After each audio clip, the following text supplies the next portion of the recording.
Porquê que isto é um doente que me marcou? Às vezes ficamos presos ao facto de quando tudo corre mal, corre mal. Neste caso foi precisamente o contrário. Tudo que podia correr bem, correu bem.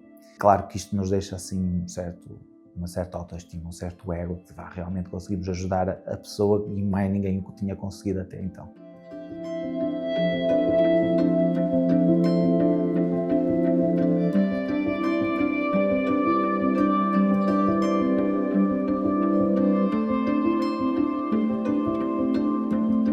Filipe Malheiro, sou médico psiquiatra, trabalho na área há 11 anos.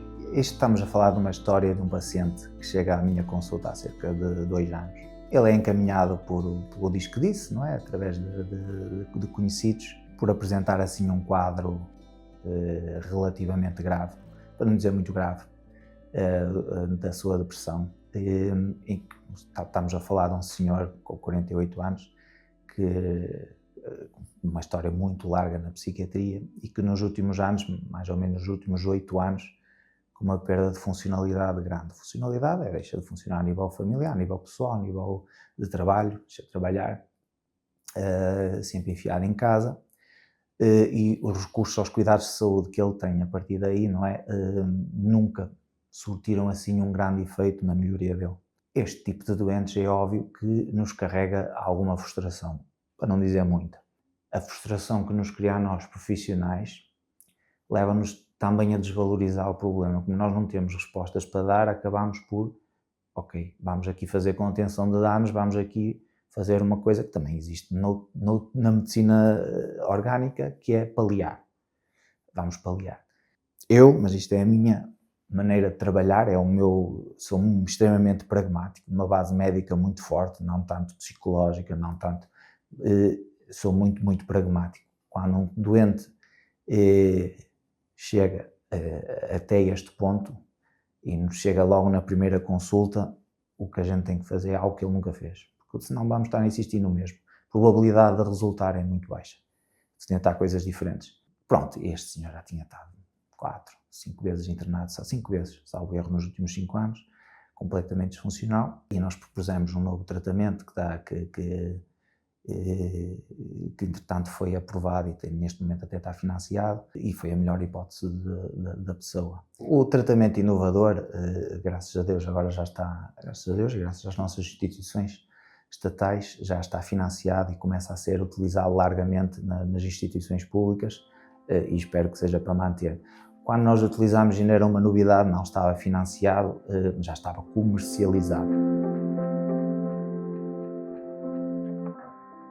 Marcou-me várias coisas. Estamos a falar de um senhor de uma família humilde, que fala a mesma língua que eu, nortenhos de Gema. É um senhor que sempre foi muito trabalhador, que tem uma doença, e foi isso a principal causa da depressão dele, que ele tem uma doença, uma atrofia muscular, causa neurológica, que lhe causa dor crónica e hipoacúsia, ao ponto de ter que colocar implantes cocleares. E esse facto dos implantes cocleares limita a nossa ação na psiquiatria, porque tudo o que é intervenções mais invasivas, como a eletroconvulsivoterapia ou mesmo a estimulação magnética, estão contraindicados. Depois ainda tenho uma outra particularidade que me marcou, que é diferente de muita gente, que foi a própria patroa que financiou o tratamento do doente. Este caso em concreto, este doente por acaso começa a sentir melhorias logo ao fim da primeira semana. Isto porque o fármaco também tem uma aplicabilidade, ou terá certamente, na dor. Portanto, ele começa também a diminuir o nível da dor, começa a aumentar os níveis de energia.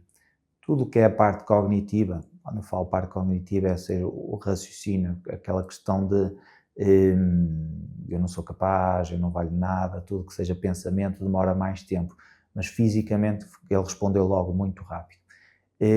E ao fim da 4ª semana de tratamento, realmente aí já estava muito praticamente assintomático, não tinha 0 sintomas, mas retoma o trabalho. Retoma o trabalho e até hoje, já há mais de 2 anos, ainda não parou. A família fica extremamente satisfeita com o que vê, não é? Começa a ser mais participativa em casa, deixa de estar o dia todo enfiado em casa, no sofá, a dormir, passa a estar mais ativo, convive mais.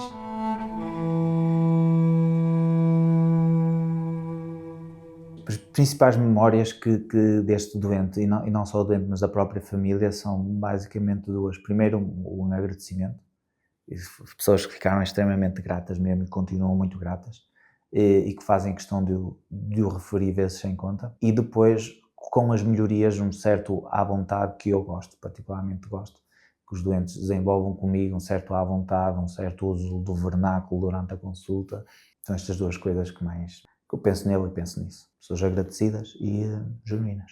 Neste caso, ensinou-me muita coisa enquanto psiquiatra, que precisamos de inovar, que precisamos ter opções para os doentes, que não são casos perdidos. Os doentes não são casos perdidos, que vale a pena investir nos doentes, fazer o esforço por eles, de modo a recuperarem. E aí foi este o ensinamento: investir, investir, investir. Este e outros doentes mudaram substancialmente a minha maneira de atuar. Porque na psiquiatria, exatamente quando os doentes atingem um determinado patamar em que não há resposta, em eles estagnam, ficam naquele estado, o próprio profissional sente-se, desinveste no doente, desvaloriza, desinveste e atribui uma cronicidade ao quadro, e vai ficar assim e não há nada a fazer. Se calhar há. Se calhar há. E enquanto não se esgotarem as opções, temos que ir tentando.